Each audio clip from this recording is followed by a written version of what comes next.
అందున ఇక్కడ నేను గమనించినటువంటి చాలా ఆశ్చర్యకరమైనటువంటి విషయం, పరమశివుని యొక్క తేజస్సు మూర్తీభవించి పరిఢవిల్లుతోంది. ఎందుచేత అంటే ఆయనే ఇక్కడ లింగాకృతిలో ఉన్నాడు, ఆయనే ఇక్కడ హనుమ యొక్క ఆకృతిలో ఉన్నారు. పరమశివావతారమే హనుమ. అందుకే హనుమ ఎక్కడ కాలు పెడితే అక్కడ శుభం, ఎక్కడ పరమశివుని యొక్క పూజ జరిగితే అక్కడ శుభం.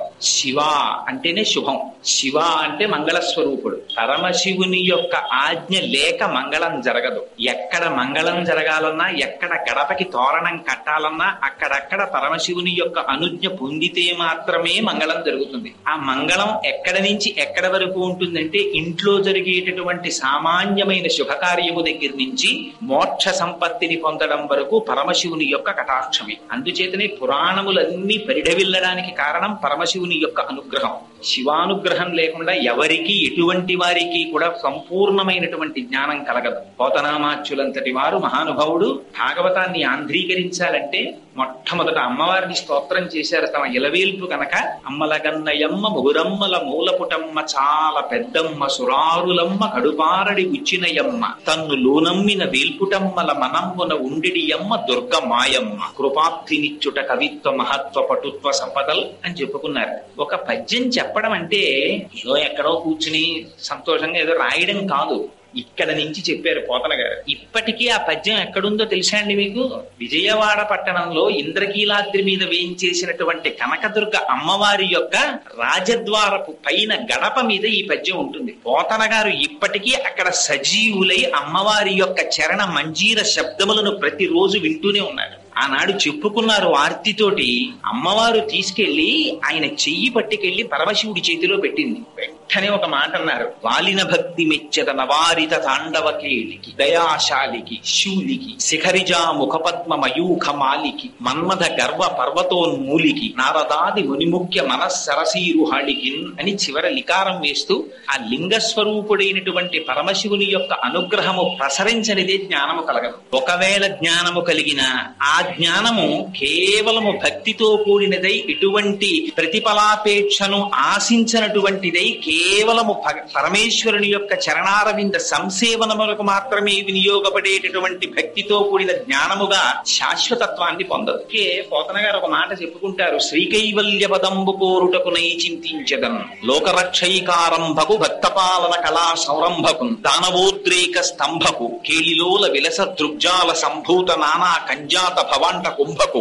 ఎంత గొప్ప మాటలో చూడండి. అంటే ఆ శివజ్ఞానం ఒకసారి కలిగిందా, పరమశివుని యొక్క అనుగ్రహం పొందాడా, ఎటువంటి మాటలు పడ్డాయో చూడండి ఆయన నోట్లోంచి. ఆయన ఎవరిని స్తోత్రం చేస్తున్నారట? నేను కృష్ణుడి గురించి చెప్తున్నాను అనలేదు పోతన గారు. దీని గురించి చెప్తున్నాను. నేను చెప్పుకున్నది శ్రీకైవల్య పదంబు చేరుటకునయి. నేను సత్కారం కోసం రాలేదు, నేను సన్మానాల కోసం రాలేదు, నేను బిరుదుల కోసం రాలేదు, మీరిచ్చే తాంబూలాల కోసం రాలేదు. నేను దీనికి చెప్పుకుంటున్నాను భాగవతాన్ని. శ్రీకైవల్య పదంబు చేరుటకునయి పునరావృత్తి రహితమైనటువంటి శాశ్వత శివ సాయుధ్య స్థితికి అద్వైత సాంప్రదాయంలో కైవల్యం అని పేరు. అటువంటి శ్రీకైవల్య పదంబు చేరుటకునై చింతించదన్ లోకరక్షైకారంభకు. ఎవరినిట? లోక రక్షణకి ఆరంభం ఎక్కడి నుంచి? లయమైపోయినటువంటి లోకాల్ని మళ్ళీ ఉత్పత్తి చేయడం దగ్గర నుంచి. అందుకని సృష్టికర్తగా కొనియాడుతున్నారు. లోకరక్షైకారంభకు భక్త పాలన కళా సౌరంభకు స్థితికారుడిగా శ్రీ మహావిష్ణువుగా ప్రార్థన చేస్తున్నారు. కేళిలోల భక్తపాలన కళా సంరంభకు దానవోద్రేక స్తంభకు లయకారకుడైనటువంటి పరమశివుడిగా స్తోత్రం చేస్తున్నారు. కేళిలోల విలస దృగ్జాల సంభూత నానా కంజాత భవాండ కుంభకు బ్రహ్మసూత్రాన్ని రాశారు. కేవలం తన దృష్టి చేత సమస్త ప్రపంచాన్ని సృష్టించగలిగినటువంటి శక్తియుతుడైన పరబ్రహ్మం ఎవరున్నారో ఆయన మహానందాంగనాఢ్యంబకుడు అన్నాడు. బాహ్యంలో మహానందాంగన అంటే నందుని యొక్క భార్య కుమారుడైనటువంటి కృష్ణుడు నిరతిశయ ఆనంద స్వరూపుడు. ఆంతరమునందు ఖడ్గమాలా స్తోత్రంలో అమ్మవారికి ఓ పేరుంది మహానందమయీ అని. ఆ మహానందాంగన యొక్క డింబకుడు. ఎందుకని? కరాంగుళి నఖోత్పన్న నారాయణ దశాకృతి. అమ్మవారి 10 వేళ్లలోంచి ఆ కరాగ్రములయించి 10 అవతారములు వచ్చాయి. అందుకని ఆ మహానందాంగన డింబకుండి నేను స్తోత్రం చేస్తున్నానన్నారు. అందుకని ఎంతటి వారికైనా సరే తమ జ్ఞానము పరిపూర్ణతని పొందాలంటే పరమశివుని యొక్క కటాక్షము ప్రసరించనిదే అది నిలబడదు. అదిగో అటువంటి శివుణ్ణి కేశవుణ్ణి అభేదంగా ఈ మాసంలో పూజ చేస్తారు. అందుకే కృత్తికా నక్షత్రం చంద్రుడితో కలిసేటటువంటి మాసానికి కార్తీక మాసం అని పేరు. అందున దక్షిణాయనం అంతా కూడా అనుష్ఠానంతో కూడుకుంటున్నటువంటిది. ఈ దక్షిణాయనం అంతా కూడా చెయ్యవలసినది ఏమిటంటే భగవంతుణ్ణి తెలుసుకోవడానికి, భగవంతుణ్ణి ఆరాధించడానికి, పాంచభూతాత్మకమైనటువంటి శరీరముతో ఈ లోకములో తిరిగేటటువంటి అదృష్టాన్ని పరమేశ్వరుడు ప్రసాదించాడు కనుక కర్మేంద్రియములతో జ్ఞానేంద్రియములతో సంఘాతమైనటువంటి ఈ శరీరమును తిరిగి పరమేశ్వర కైంకర్యములకు వెచ్చించడమే ఈ మాసంలో ప్రధానమైనటువంటి లక్షణం. అదిగో అటువంటి కార్తీక మాసంలో అసుర సంధ్య వేళలో, అందున ఈ అసుర సంధ్య వేళ పరమశివునికి అత్యంత ప్రీతిపాత్రమైనటువంటి సమయం. ఈ సమయంలో పరమాత్మ నాట్యం చేస్తారట. శివమూర్తి ఒక రకంగా ఉండదు, పరమశివుడు అనేక స్వరూపాలు. అసలు శివస్వరూపం ఎలా ఉంటుంది అన్నది చెప్పడం కూడా చాలా కష్టం. ఎందుకంటే శివుడికి ఒక మూర్తి కాదు, ఇలా ఉంటాడు అని చెప్పడం కుదరదు. ఒక్కొక్క మూర్తిగా ఉన్నప్పుడు ఒక్కొక్కటి చేత పట్టుకుంటాడు. ఒక్కొక్కసారి నిరాకారమైనటువంటి స్వరూపంతో లింగాకృతిలో ఉంటాడు. అక్కడ దేవాలయంలోకి వెళ్ళండి, ఏముంటుంది అక్కడ? ఒక శివలింగం ఉంటుంది. ఆ శివలింగం ఏమవుతుంది? లింగియా. ఇది అనంతమైనటువంటి పరమాత్మకి గుర్తు. అక్కడ కరచరణాదులతో కూడిన మూర్తి ఉన్నాడా? ఉండడు. అందుకే లింగమును ఉపాసించడం అనేటటువంటిది ఉపాసనలో పై స్థాయితో కూడుకుంటున్నటువంటిది. అందుకే లింగోపాసన చేస్తే ఏం చేస్తారు? కేవలం అభిషేకం చేస్తారు. అభిషేకం చేస్తే ఏం చేస్తారు? నమక చమకాలు చెప్తారు. నమక చమకాలు చెప్తే ఏం చేస్తారు? దాని నిండా పరమాత్మ నువ్వు ఇలా ఉన్నావు, ఇలా ఉన్నావు, ఇలా ఉన్నావు, ఇలా ఉన్నావు అంటారు. అందులో ఎక్కడి నుంచి ఎక్కడి వరకు చెప్తారు? నమ పేన్యాయ చ సికత్యాయ చ, నమ కపర్దినే చ వ్యుక్తకేశాయ చ, నమ సహస్రాక్షాయ చ శతధన్వనే చ. ఇన్ని మాటలు. ఒకసారి శిపివిష్ఠాయచ అంటారు, ఒకసారి కపర్ది అంటారు, పెద్ద జటాజూటం ఉంది నీకంటారు. రకరకాల పేర్లతో పిలుస్తారు. ఇదంతా ఏంటి? జ్ఞాన సంబంధమైనటువంటి విశేషం. చేసే లింగానికి అభిషేకం చేస్తారు. అక్కడ కరచరణాదులతో కూడినటువంటి మూర్తి ఉంటాడా? ఉండడు. అలా లింగాకృతి దగ్గర నుంచి కరచరణాదులతో కూడినటువంటి మూర్తి వరకు పరమశివుని యొక్క స్వరూపం అనేక రకాలుగా ఉంటుంది. అసలు ఆ తత్వం తెలుసుకోవడంలో ఉంది జ్ఞానం అంతా. అందుకే శివుడని కేశవుడని భేదం చూపించకుండా అభేదంగా ఈ నెలలో సాలగ్రామానికి పూజ చేస్తారు. చేసి సాలగ్రామాన్ని దానం చేస్తారు. అదిగో అటువంటి పూజ ఎక్కడ జరుగుతోందో, అటువంటి ఉపాసన ఎక్కడ జరుగుతోందో అక్కడ జ్ఞానము ఒక పరిపూర్ణతని పొందడానికి దగ్గర పడుతున్నట్లు గుర్తు. అందుచేత ఈ కార్తీక మాసము పరమ పవిత్రం. అందున అసుర సంధ్య వేళ మరింత పరమ పవిత్రం. అందుచేత సంధ్యారంభ విజృంభితం శృతిశిరస్థానాంతరాధిష్ఠితం సప్రేమ భ్రమరాభిరామసకృత్సద్వాసనాశోభితం భోగీంద్రాభరణం సమస్త సుమన పూజ్యం గుణావిష్కృతం సేవే శ్రీగిరి మల్లికార్జున మహాలింగం శివాలింగితం అంటారు శంకరాచార్యులు. మహానుభావుడు ఎంత దర్శనం చేశారో కానీ ఆ శంకర భగవత్పాదులు మద్ది చెట్టు కల్లుకున్నటువంటి మల్లెతీగని చూసి పార్వతీదేవి చేత ఆలింగనము చేయబడినటువంటి పరమశివ స్వరూపాన్ని ఉపాసన చేశారు. ఆయన ఇప్పటికీ శ్రీశైల పర్వత శిఖరముల మీద ఒకసారి దిగుతారట సంధ్యానాట్యం చేసేటప్పుడు. అదిగో అటువంటి పరమశివానుగ్రహము లేనిదే ఏ రకమైన జ్ఞానమునకు సంపూర్తి ఉండదు. ఆ పరమశివుడికి శివ సహస్రంలో ఒక విచిత్రమైనటువంటి పేరు ఒకటి ఉంది. ఏమిటో తెలుసా అండి? ఆ పేరు పటవే నమః అని పిలుస్తారు. పటవే నమః అంటే ఇది ఇలా ఉండాలి అని జగత్తులో అందరూ ఏ సిద్ధాంతాన్ని నమ్ముతారో దాన్ని మార్చి మరొక రకముగా చేయగలిగినటువంటి సమర్థతని పరిపూర్ణముగా పొందినటువంటి వాడు. ఇది ఇలా ఉండాలి అని మీరు అనుకున్నారనుకోండి, ఇది సంభవము కాదు అని మీరు అనుకున్నారనుకోండి, అది అలా ఉండకుండా చెయ్యగలిగిన వాడు. ఓ కాళ్ళు లేనివాడు ఉన్నాడు, వాడికి కాళ్ళు ఇవ్వగలిగిన వాడు. ఒకడు మృత్యువుకి లోనయ్యాడు, వాడిని తిరిగి బ్రతికించగలిగిన వాడు. ప్రపంచంలో అందరికీ ఏమిటి నమ్మకం? ఒకసారి యమధర్మరాజు గారి పాశము మెడలో పడిందా ఇక వాడి జీవితము అక్కడితో సరి. అటువంటి యమధర్మరాజు యొక్క పాశము మెడలో పడితే చాలా జాగ్రత్తగా అర్థం చేసుకోవాలి చంద్రశేఖరాష్టకాన్ని. మార్కండేయ మహర్షి పరమశివ నీ పాదములు పట్టుకుంటున్నాను, నన్ను ఈ మృత్యువు నుంచి విడిపించని స్తోత్రం చేయలేదు. ఆయన ఏమని స్తోత్రం చేశారు? చంద్రశేఖర చంద్రశేఖర చంద్రశేఖర పాహిమాం కిన్నో మృత్యు కరిష్యతి అన్నారు. నీ పాదములు పట్టి ఉండగా ఈ మృత్యువును నేను చెయ్యగలదని అడిగాడు.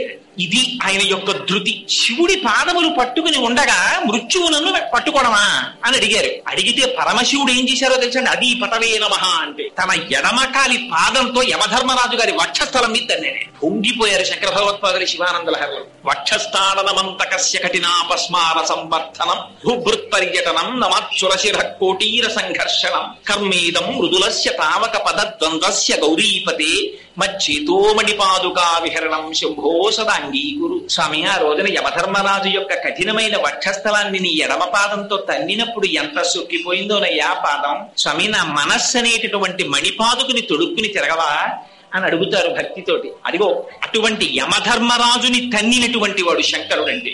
ఎవ్వరూ ప్రపంచంలో ఇది చేస్తారని ఊహించలేనటువంటి పనిని చెయ్యగలిగిన వాడు పరమశివుడు. ఎందుచేత ఎంతటి వారైనా సరే మన్మధుని యొక్క బాణము పడితే లొంగిపోవలసింది. అట్లాంటిది మన్మధుణ్ణి తన మూడవ కంటి మంట చేత కాల్చిన వాడు పరమశివుడు. యమధర్మరాజు యొక్క వక్షస్థలమునందు ఎడమకాలి పాదంతో తన్నినవాడు పరమశివుడు.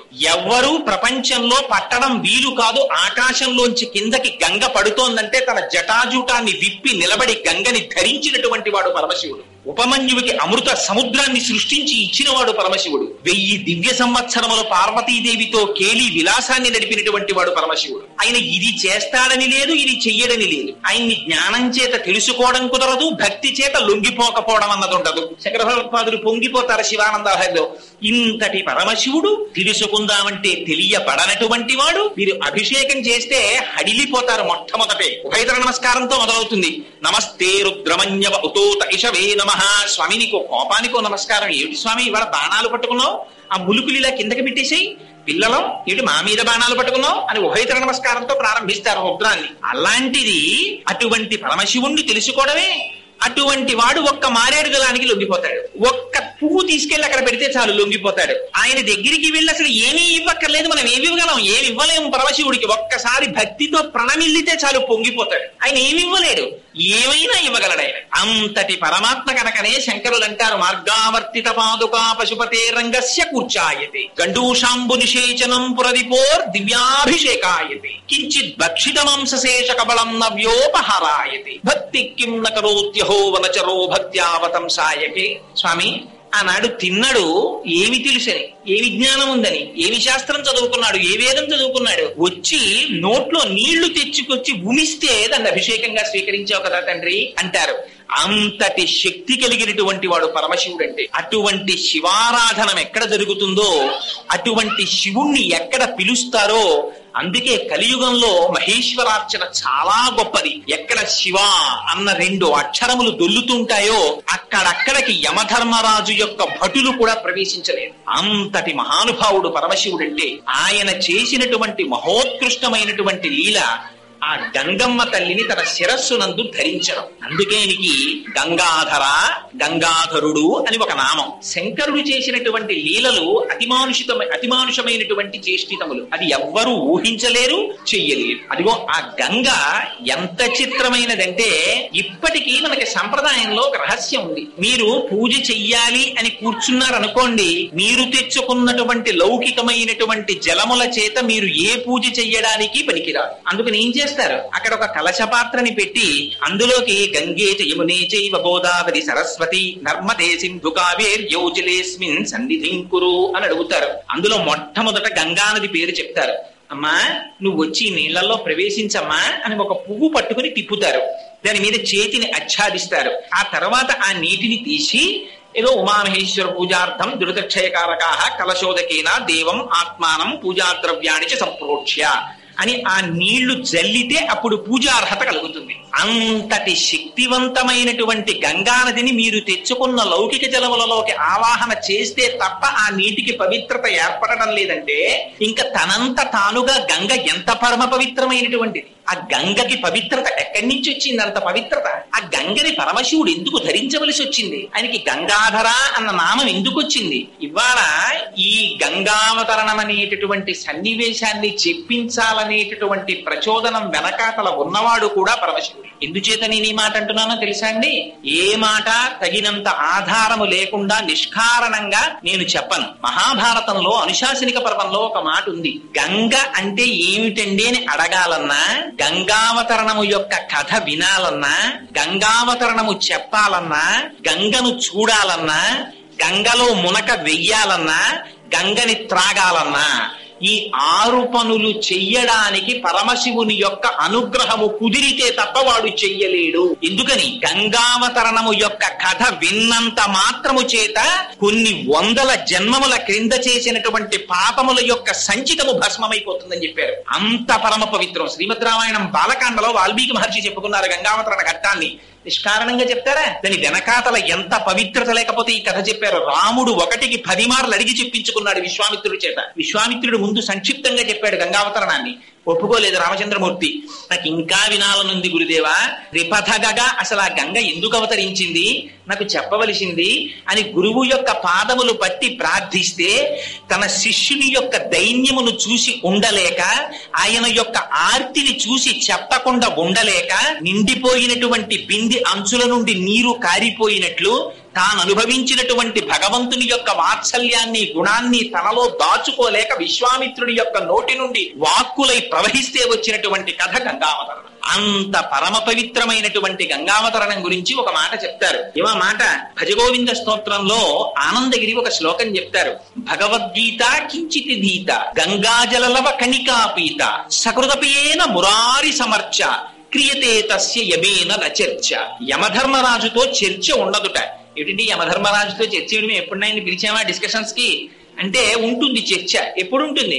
చిట్ట చివరి కాలంలో ప్రాణోత్క్రమణం అయిపోతున్నప్పుడు ఆయన ప్రతినిధులుగా ఆయన భటులు వస్తారు. వచ్చి పాశములు వేసి లాగుతూ ఉంటారు. బ్రతికియున్నన్నాళ్ళు నీ భజన తప్పను కాని మరణకాలమునందు మరతునేము ఆవేళ యమదూతలాగ్రహంబున వచ్చి ప్రాణముల్ పెకలించి పట్టునప్పుడు కపవాత పైత్యముల్ కప్పగా శ్రమచేత కంపముద్భవమంది కష్టపడుచు నారాయణాయంచు నా జింహతో నిన్ను పిలుతునో శ్రమచేత పిలువలేను నాటికిపుడి నీనామస్మరణ చేతు చివినిడవయ్య భూషణ వికాస శ్రీధర్మ పుర నివాస దుష్ట సంహార నరసింహ దురిత దూరా అంటారు. ఆ పాశాలు వేసి లాగేస్తుంటే కపవాత పైత్యములు ప్రకోపించేస్తే ఆ ప్రాణవాయువు వ్యానం దొరకకుండా అటు ఇటు పరిగెడుతుంటే భయంకరమైన రూపాలతో భటులు లాగేస్తుంటే నా వాళ్ళున్నారు నేను రానని జీవుడు ఏడుస్తుంటే ఆనాడు చర్చ అవుతుంది.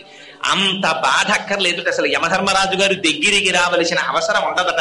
సాక్షాత్తుగా పార్వతీ పరమేశ్వరులు వచ్చి దర్శనమిచ్చి ఓం త్రయంబకం యజామహే సుగంధిం పుష్టివర్ధనం ఉర్వారుకమివ బంధనాన్ మృత్యోర్ముక్షీయమామృతాత్ అంటుంది మృత్యుంజయ మహామంత్రం. పండిపోయిన దోస పండు ముచిక నుంచి విడిపోయినంత తేలికగా పాంచభౌతికమైనటువంటి శరీరములోంచి ప్రాణము విడువడి పరమాత్మ యొక్క పాద సన్నిధానమును చేరుకునేటటువంటి అనాయాస మరణము లభించాలంటే ఎక్కడెక్కడ భగవద్గీతలోని ఒక్క శ్లోకమును అర్థము చేసుకుని చదివి అనుష్ఠానము చేసిన గంగాజలలవ కణికాపీత ఒక్క గంగ చుక్క నోటిలోకి స్వీకరించిన క్రియతే తస్య మురా ఒక్కసారి జీవితంలో మురారి అంటే మురా అంటే రాక్షసిని సంహరించినటువంటి శ్రీ మహావిష్ణువు యొక్క అర్చనము చేసిన క్రియతే తస్య యమేన నచర్చ.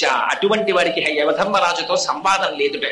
అందున పరమ పవిత్రమైనటువంటి కార్తీక మాసంలో అసుర సంధ్య వేళలో పరమశివుడు ఇటుపక్కన అటుపక్కన హనుమ వెనక సుబ్రహ్మణ్యుడు ఇంతమంది మహాభాగవతులు కూర్చున్నటువంటి పరమ పవిత్ర ప్రాంగణంలో గంగావతరణ కథాఘట్టాన్ని వినడం అంటే అది శివానుగ్రహం లేకుండా జరిగే విషయమా? చెప్పడం జరిగే విషయమా? అందున పవిత్ర వృక్షములు అని ఈ మధ్య తిరుమల తిరుపతి దేవస్థానం వాళ్ళు ఒక పుస్తకాన్ని రిలీజ్ చేశారు. ఇలా ఎక్కడైనా రావి చెట్టు వేప చెట్టు ఒకదాని పక్కన ఒకటి నిలబడితే వేప చెట్టు పురుష స్వరూపం, రావి చెట్టు స్త్రీ స్వరూపం. ఈ రెండింటి పక్క నుంచి వచ్చేటటువంటి గాలి చేత సంతానమును పొందడానికి ప్రతిబంధకమైనటువంటి రోగము లోపల ఉన్నట్టయితే అటువంటి రోగమును విరిచెయ్యగలిగినటువంటి ఓషధీతతో కలిగినటువంటి గాలి ఆ కొమ్మల నుంచి వస్తుంది. అందున క్రింద స్వామి సుబ్రహ్మణ్యుడుండగా పరమశివుడుండగా సాక్షాత్తుగా దేవతా వృక్షములు ఇక్కడ నిలబడి ఉండగా అందున పరమశివుడికి హరికేశాయోపవీతినే పుష్టానాం పతయే నమో నమో అని పేరు. ఆయన ఆకుపచ్చటి ఆ చెట్లన్నీ ఆయన శిరోజములుగా ఉంటాయి. అటువంటి పరమ పవిత్ర ప్రాంగణంలో ఇవాళ గంగావతరణం అనేటటువంటి కథాఘట్టాన్ని చెప్పాలి అని మనం సంకల్పిస్తే అవుతుందా? శివానుగ్రహం ఉంటే ఆ స్వామి పలికించుగాక అని ప్రార్థన చేసి, సరే ఇంతకన్నా ఇంట్రడక్షన్ లోకి వెళ్తే సమయం అంతా దానికే సరిపోతుంది కనుక ఆ గంగావతరణ ఘట్టాన్ని ప్రస్తావన చేసే ప్రయత్నాన్ని చేస్తాను. శ్రీమద్ రామాయణంలో బాలకాండలో రామచంద్రమూర్తి తాటకా సంహారం చేసిన తరువాత విశ్వామిత్ర మహర్షితో కలిసి బయలుదేరి వెడుతున్నప్పుడు శోణా నదీ తీరంలో కూర్చున్నప్పుడు అడిగారు, అసలు ఈ గంగ ఎందుకు అవతరించింది? ఈ గంగ స్వర్గలోకం నుంచి భూమి మీదకి ఎందుకు పడింది? అలా పడినప్పుడు వచ్చినటువంటి అవరోధములు ఏమిటి? ఎందుకు రావలసి వచ్చింది? నాకు ఈ కథాఘట్టాన్ని వివరించవలసింది అని అడిగారు. విశ్వామిత్ర మహర్షి సంక్షిప్తంగా ఆ కథని వర్ణించారు. కానీ రామచంద్రమూర్తికి తెలుసుకోవాలనేటటువంటి కుతూహలము పరిపూర్ణముగా ఉన్నవారు కనుక నాకు దీని చేత తృప్తి లేదు. ఈ గంగని త్రిపథగా అని పిలుస్తారు. అంటే ఆకాశములో ప్రవహించినప్పుడు మందాకిని, భూమి మీద ప్రవహించినప్పుడు భాగీరథి, పాతాళంలో ప్రవహించినప్పుడు భోగవతి అని 3 పేర్లు. అందుకని త్రిపథగా అంటారు. దానికి ఆ పేరెందుకు వచ్చింది నాకు చెప్పవలసింది అని అడిగారు. అడిగితే విశ్వామిత్ర మహర్షి దాన్ని పూర్వోత్తర భాగముల కింద 2 కింద చెప్పారు. ఎంత చిత్రం అంటే అసలు ఇది చెప్పవలసినటువంటి సమయం ఆసన్నమైనప్పుడు విశ్వామిత్ర మహర్షి నోటి వెంట అనుకోకుండా పక్క సర్గంలో 2 పరమాద్భుతమైనటువంటి విషయములు ప్రస్తావన చెయ్యబడ్డాయి. ఒకటి కందోత్పత్తి, సుబ్రహ్మణ్యేశ్వర స్వామి వారు ఎలా జన్మించారనేటటువంటి రహస్యాన్ని ముందు సర్గల్లో చెప్పారు. ఎందుకని హిమవంతుడనేటటువంటి పర్వతరాజుకి మేరువు యొక్క కుమార్తె అయినటువంటి మనోరమ భార్య. ఆ భార్యాభర్తలిద్దరికీ కూడా 2 కుమార్తెలు. పెద్ద కుమార్తె పేరు గంగ, రెండవ కుమార్తె పేరు ఉమ. రెండవ కుమార్తె అయినటువంటి ఉమ పరమశివుని గురించి ఘోరమైనటువంటి తపస్సు చేసి అపర్ణయ్యి స్వామికి భార్య అయింది.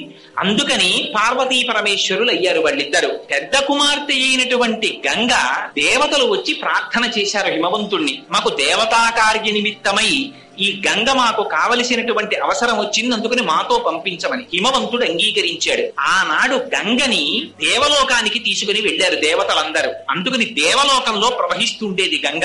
భూమి మీద కాని రసాతలంలో కాని అప్పటికి గంగా నది లేదు. అటువంటి పరిస్థితులలో ఒక విచిత్రమైనటువంటి సమయం ఆసన్నమైంది. అందులో అయోధ్య నగరాన్ని సగరుడనేటటువంటి ఒక మహారాజు పరిపాలిస్తూ ఉండేవారు. ఆయన పేరే సగరుడు. గరం అంటే విషం, విషము లోపల ఉన్నవాడు కాబట్టి సగరుడని పేరు. అదేంటండి విషం లోపల ఎందుకుంది అంటే ఆ వంశంలో ఒక విచిత్రమైనటువంటి విషయం జరిగింది. అసితుడు అని సగరుని యొక్క తండ్రి, ఆయన హిమాలయ పర్వత ప్రాంతములలో కూర్చుని భృగు మహర్షి యొక్క ఆ ప్రశ్రవణం మీద కూర్చుని తపస్సు చేసుకుంటున్నటువంటి సమయంలో రాజు యొక్క 2 భార్యలు గర్భవతులు అయ్యారు. కానీ పెద్ద భార్య రెండవ భార్యకి కుమారుడు జన్మించకూడదనేటటువంటి ఆక్రోశంతో విషాన్ని పెట్టింది. ఈ విషయం తెలియనటువంటి ఈ రెండవ భార్య వెళ్లి భృగు మహర్షి యొక్క పాదముల మీద పడి వేడుకుంది.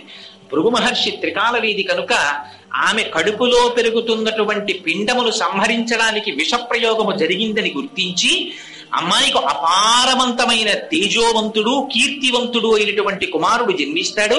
కానీ విషముతో జన్మిస్తాడు కాబట్టి గరముతో కూడిన వాడు కనుక సగరుడవుతాడని పేరు పెట్టారు. అదిగో ఆ సగరుడు అయోధ్య నగరాన్ని పరిపాలిస్తున్నాడు. ఆయనకి 2 భార్యలు. మొదటి భార్య పేరు కేశిని.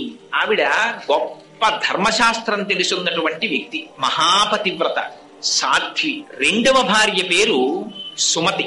ఈవిడ గరుత్మంతుని యొక్క సోదరి అంటారు. ఈ 2 భార్యలలో రెండవ భార్య అయినటువంటి సుమతి అపారమైనటువంటి సౌందర్య రాశి. చాలా జాగ్రత్తగా కథాగమనాన్ని మనం అర్థం చేసుకోవాలి. పెద్ద భార్య ధర్మశాస్త్రమునందు ప్రవీణురాలు, గొప్ప ప్రవర్తన కలిగినది. రెండవ భార్య సౌందర్య రాశి. ఒకరు ధర్మమునకు పెద్దపీట, ఒకరు బాహ్య సౌందర్యమునకు పెద్దపీట. 2 రాజుకి భార్యలు. కానీ అసలు భార్యని స్వీకరించడం అనేటటువంటిది శాస్త్రంలో దేనికి అంటే పుత్ర సంతానమును పొందుట కొరకు. అందుకని సచేల స్నానం చేస్తాడు.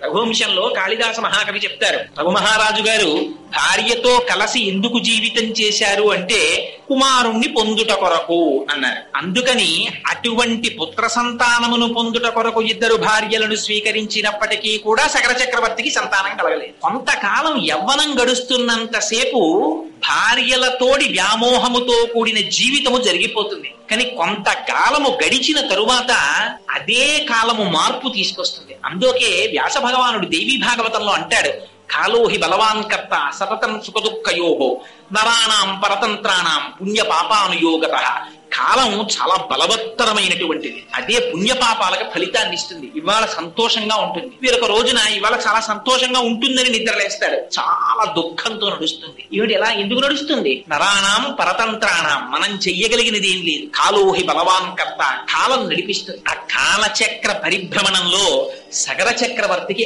ఆర్తి కలిగింది. అయ్యో నాకు బిడ్డలు కలగలేదు, నా వంశం నిలబట్టం లేదు, రాజ్యాన్ని నా తదనంతరం పరిపాలన చేసేవాడు ఎవరు అని. ఆనాడు ఏదైనా ఇబ్బంది వస్తే వెంటనే రాజులు చేసినటువంటి పని పరమేశ్వరుని యొక్క పాదములు పట్టుకునేవారు, పెద్దలైనటువంటి మహర్షుల యొక్క పాదములు పట్టి పూజ చేసేవారు. అందుకని వెంటనే హిమవత్ పర్వతానికి చేరుకున్నాడు.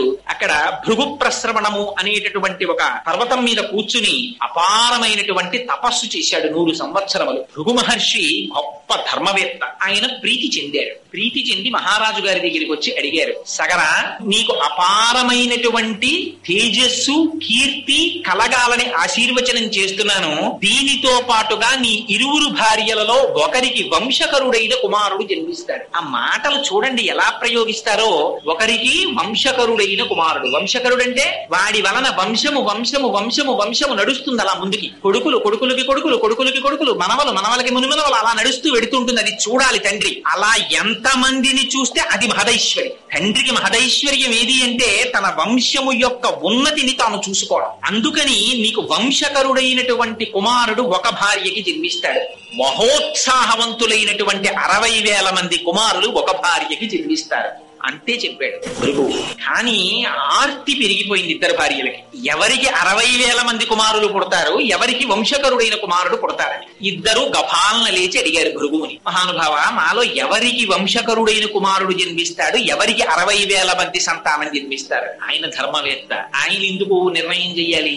ఆయన అన్నారు, మీలో ఎవరు ఏది కోరుకుంటే అలా జన్మిస్తారన్నారు. అందుకని పెద్ద భార్య ధర్మము తెలిసినదన్నారు, రెండవ భార్య సౌందర్యవతి అన్నారు. చూడండి, ఎక్కడెక్కడ ఏ మాట ఎలా పెట్టాలో, పేరెలా పెట్టాలో కూడా మనకి నేర్పుతారు మహర్షులు. కోసలరాజు కూతురు కాబట్టి కౌసల్య, కేకయ రాజు కూతురు కాబట్టి కైకేయి దశరథ మహారాజు గారికి. మరి సుమిత్రకి తండ్రి లేడా? ఉన్నారు కదా రాజుగారు, ఆయన తండ్రి పేరు ఎందుకు పెట్టారు? ఆవిడ తండ్రి పేరు పెట్టారు. మిత్రుడు అని అందరినీ పిలవకూడదు. ఏమండి వీరు మా మిత్రులండి అనకూడదు ఎవరిని పడితే వారిని. వీరు మా స్నేహితులండి అని చెప్పాలి. మిత్రుడు అని చాలా తక్కువ మందినే చెప్పాలి. ఎవరు మిత్రుడు? మితము నుండి ఋతమునకు ఎవరు తీసుకుని వెడతారో, మనతో పాటే తిరుగుతూ మనతో పాటు ఉంటూ మనతో పాటుగా సహజీవనము చేస్తూ ఇది జీవితము కాదని పరమేశ్వరుని యొక్క పాదములు పొందడమే మానవ జీవితమునకు చేయమని తన నడువడి చేత మనకి నేర్పుతూ తన మాటల చేత మనకి ఎవరు తీర్చిదిద్దుతారో వాడు మాత్రమే మిత్రుడు, మిగిలిన వాళ్ళు స్నేహితులు. అంతే శాస్త్రం. శాసనాత్ శంసనాత్ ఇది శాస్త్రం. దానికేం భయం లేదు. ఉన్నదున్నట్టు కుండ బద్దలు కొట్టినట్టు చెప్పేస్తుంది. అందుకని అటువంటి మిత్రధర్మాన్ని నిర్వర్తించినది కనుక దశరథ మహారాజు గారికి సుమిత్ర. ఆవిడ అందుకే ఎప్పుడెప్పుడు ధర్మం అవసరమో అప్పుడప్పుడు సుమిత్ర మాట్లాడుతుంది రామాయణంలో. రామాయణంలో సుమిత్ర మాట్లాడింది అంటే మీరు ఆ శ్లోకాన్ని మళ్ళీ ఓసారి చదవాలని గుర్తు. ఆ పేర్లు పెట్టడంలో అలా పెట్టేవారు పూర్వం. అందుకని పెద్ద భార్యని భృగువుని అడిగింది ఆవిడ. ఏమని? స్వామి, మునేస్తు వచనం శ్రుత్వా కేశినీ రఘునందన పుత్రం వంశకరం రామ జగ్రాహం నృపసన్నిధౌ అన్నారు రామాయణంలో. ఆవిడ భృగువుని ప్రార్థన చేసిందిట, నాకు వంశకరుడైనటువంటి కుమారుడు కావాలి అని అడిగింది. ఎందుకు వస్తుంది భార్య భర్త చెయ్యి పట్టి? ఆయన యొక్క వంశమును ఉద్ధరించుట కొరకు. ఇవాళ రేపు తెలిసి తెలియనటువంటి అగత్యంతో కూడిన మాటలు చాలా మంది నోటి వెంట వస్తాయి. రామాయణం ఇతర పురాణాలు ఎర్రశిరాతో అండర్లైన్ చేసి చెప్పే ఇలాంటి తప్పుడు మాటలు మాట్లాడకూడదని.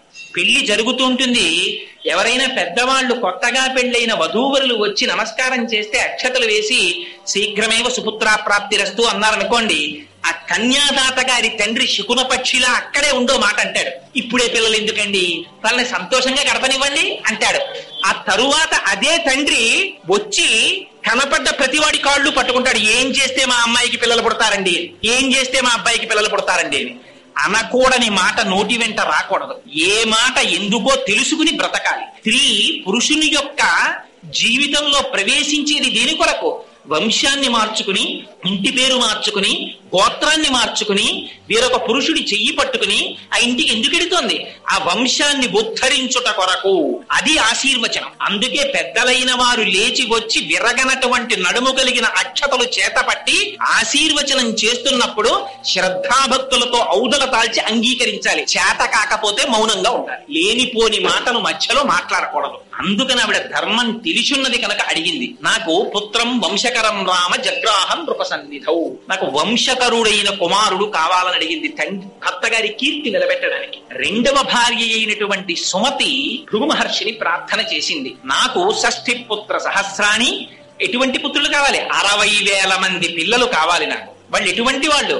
మహోత్సాహం కీర్తిమతో జగ్రాహ సుమతి సుతాం, 60,000 మంది మహా ఉత్సాహవంతులైనటువంటి కొడుకులు కావాలని. ఇవన్నీ నేను ఇంకా లోపలికి వ్యాఖ్యానం చేస్తే కొందరి మనస్సులు బాధపడతాయి. అందుకని నేను చెప్పట్లేదు కానండి, కొంచెం జాగ్రత్తగా అర్థం చేసుకోవాలి ఆ శ్లోకాన్ని. మహోత్సాహులైన పిల్లలు 60,000 మంది కావాలి. అలాగేనన్నారు మహర్షి. విడతీశారు. సంతానం అంటే ఎలా ఉంటుందో చూపించారు. అంటే ఇంటికి వెళ్ళిపోయారు రాజ్యానికి.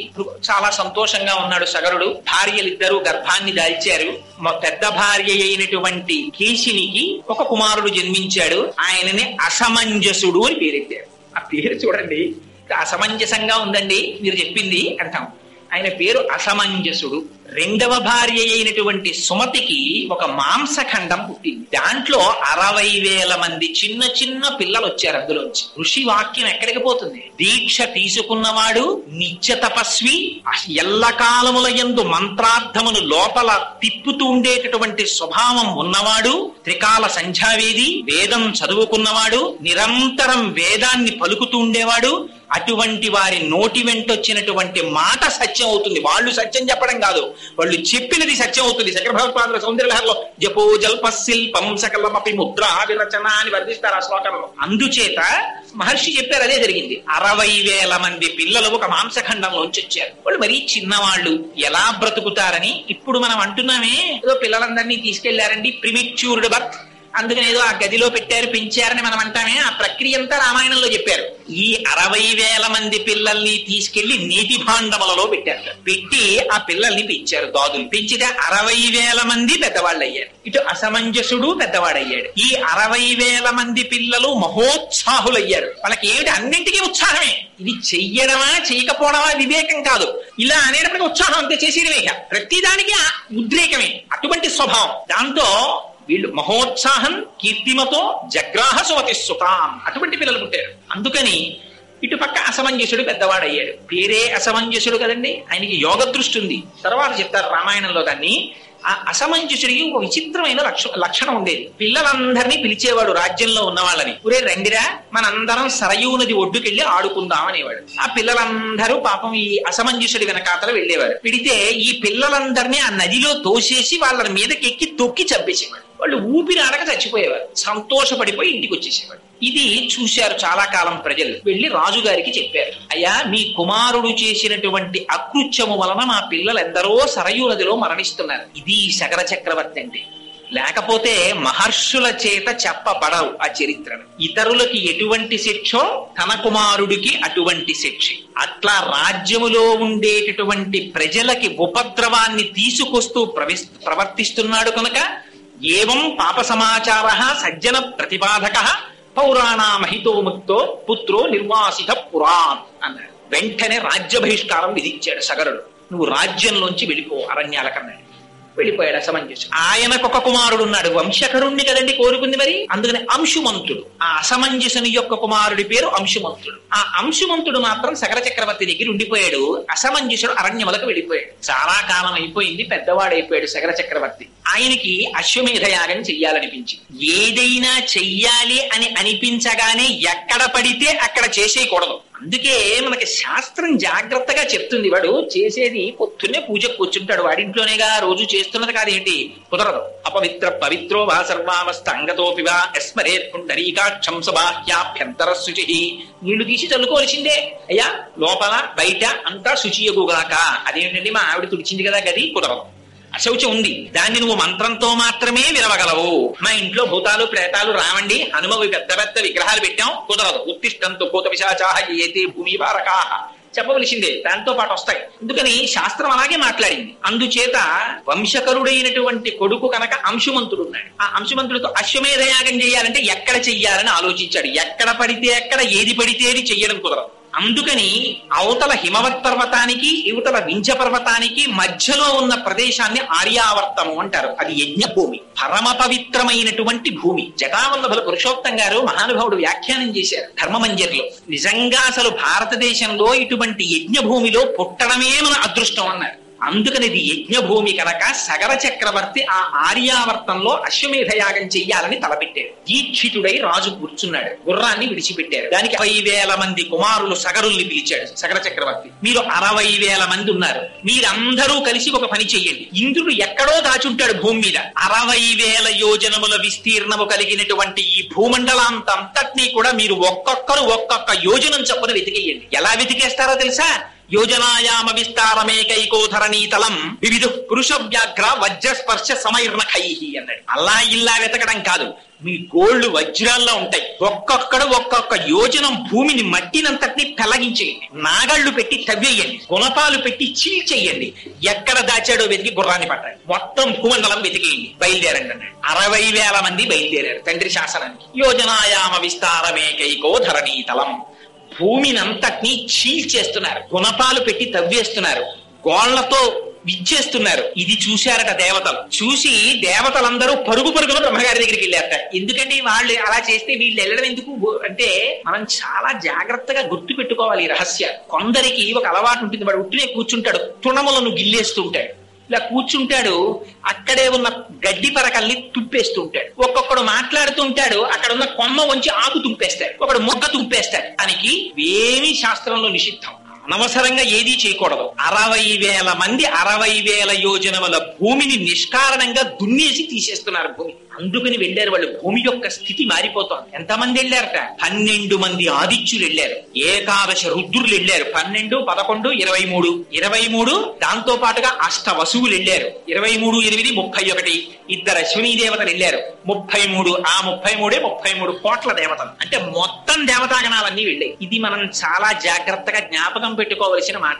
ఎందుకంటే ఇంతలా రాయడం అసలు అంటే, పోతన గారు భాగవతంలో మాట అంటారు, పరహితము చేయునెవ్వడు పరమహితుండగును భూత పంచకమునకున్ పరహితమే పరమధర్మము పరహితునకు నెదురు లేదు కర్వేందుముఖి.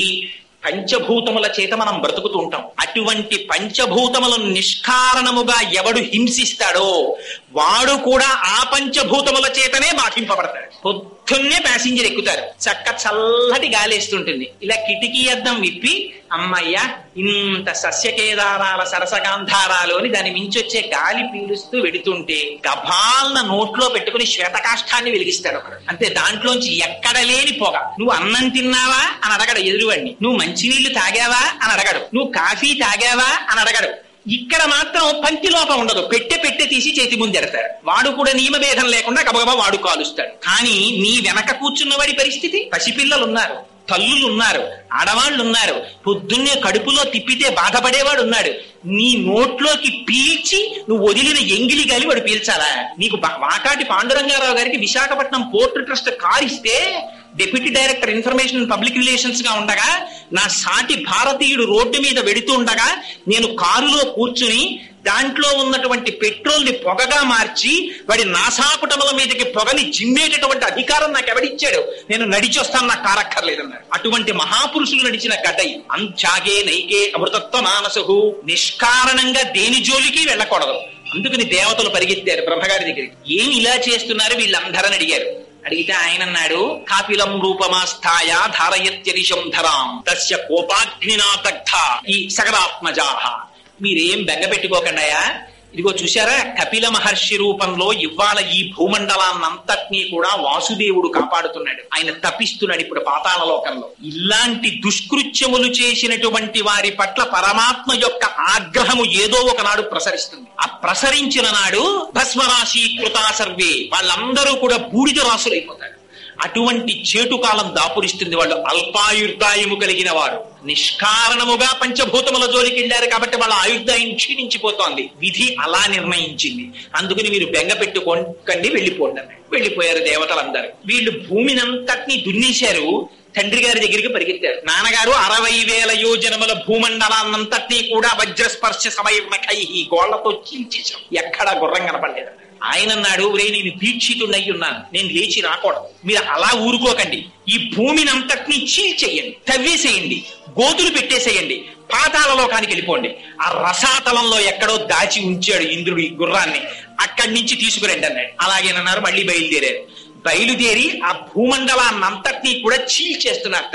చీల్చి గోతులు తవ్వి లోపలికి వెళ్ళారు. సగరుని యొక్క కుమారులైన సాగరుల చేత తవ్వబడినటువంటి గోతులలోకి తర్వాత కాలంలో వచ్చి నిలబడినటువంటి నీటికే సాగరములని పేరు. ఆ తవ్వి వాళ్ళు లోపలికి వెడుతుంటే రాక్షసులు, నాగులు, పన్నగములు, దేవతలు, మనుష్యులు ఎందరో అడ్డొచ్చారు. అందరినీ సంహరించి లోపలికి వెళ్ళిపోయారు. వెళ్ళిపోతుంటే వాళ్ళు మొట్టమొదట తూర్పు దిక్కుకి వెళ్ళారట. ఈ తూర్పు దిక్కుకి వెళ్ళేసరికి అక్కడ విరూపాక్షం అని ఒక బ్రహ్మాండమైనటువంటి ఏనుగు కనపడింది. ఆ విరూపాక్షం అనేటటువంటి ఏనుగు ధారయంతం మహీతలం, అది తన కుంభస్థలం మీద పెట్టుకుని తూర్పు దిక్కునున్నటువంటి భూమిని అంతటి మోస్తుంటుంది.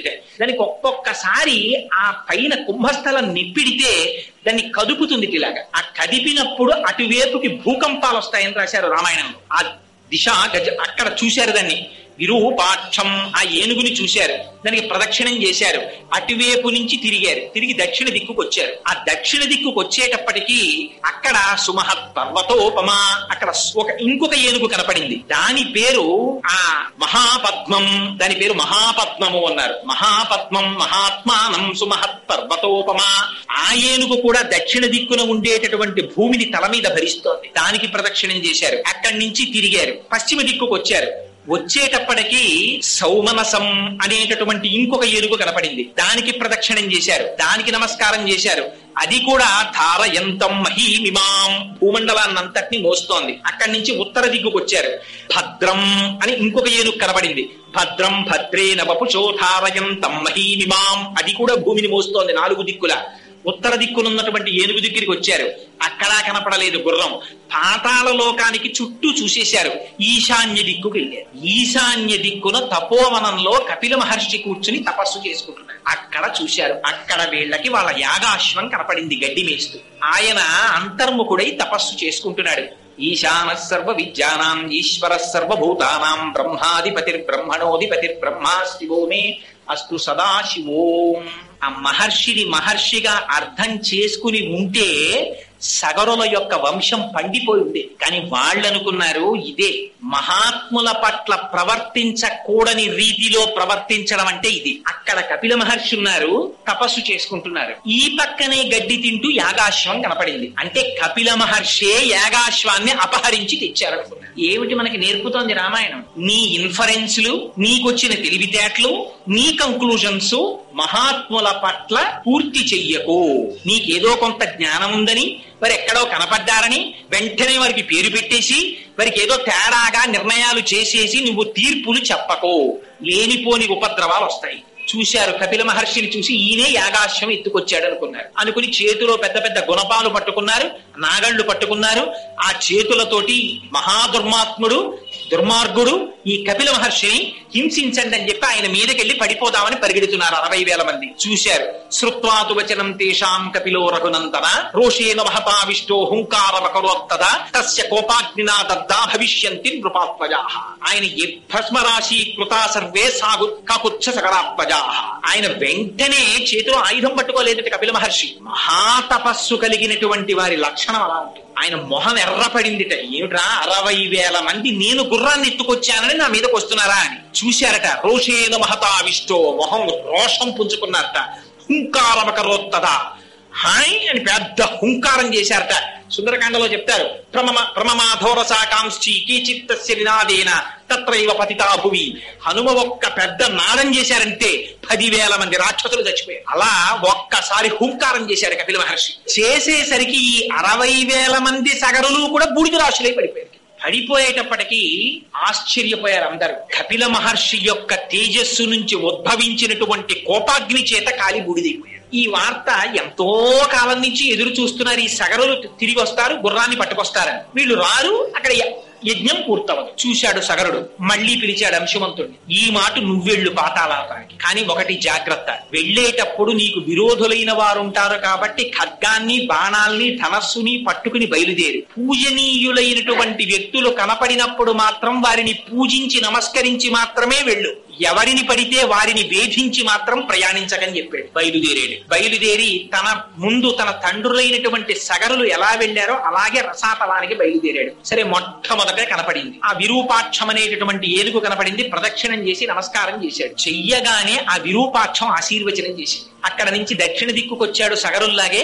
అక్కడికొచ్చి అక్కడ ఉన్నటువంటి ఆ మహాపద్మం అనేటటువంటి ఏనుగుకి ప్రదక్షిణం చేసి నమస్కారం చేశాడు. అదే ఆశీర్వచనం చేసింది.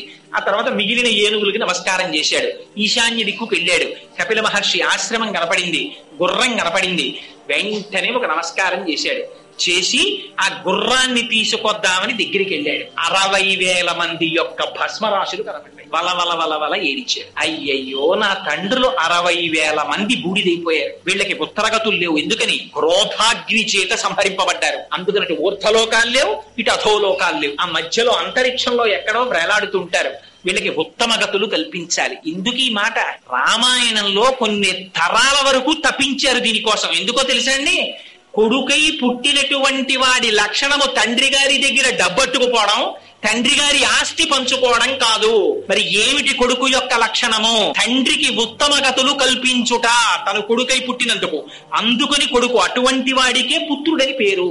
అందుకని చూశాడు, అయ్యో మా తండ్రులకు నేను ఎలా ఉత్తమ గతులు కల్పిస్తానని బాధపడ్డాడు. అని గబగబా వెళ్ళి అక్కడ నీళ్లు కనపడలేదు, తర్పణలు ఇవ్వాలి. పరిగెత్తుకెళ్లి నీళ్లు తెద్దామని వెడుతున్నాడు. అక్కడి నుంచి వెంటనే ఒక్కసారి మేనమామ గారైనటువంటి గరుత్మంతుడు మాట్లాడాడు కనపడి. అయ్యో నాయనా, వీళ్ళు మరణించినటువంటిది సామాన్యమైనటువంటి దోషం చేత మరణించలేదు, మహానుభావుడైన కపిల మహర్షి యొక్క ఆగ్రహం చేత మరణించారు. వీళ్ళకి సామాన్య జలాలతో తర్పణ కుదరదు. హిమవంతుని యొక్క పెద్ద కుమార్తె అయిన గంగమ్మ తల్లిని తీసుకొచ్చి ఆ గంగా జలాలతో వీళ్ళకి తర్పణ ఇవ్వాలి.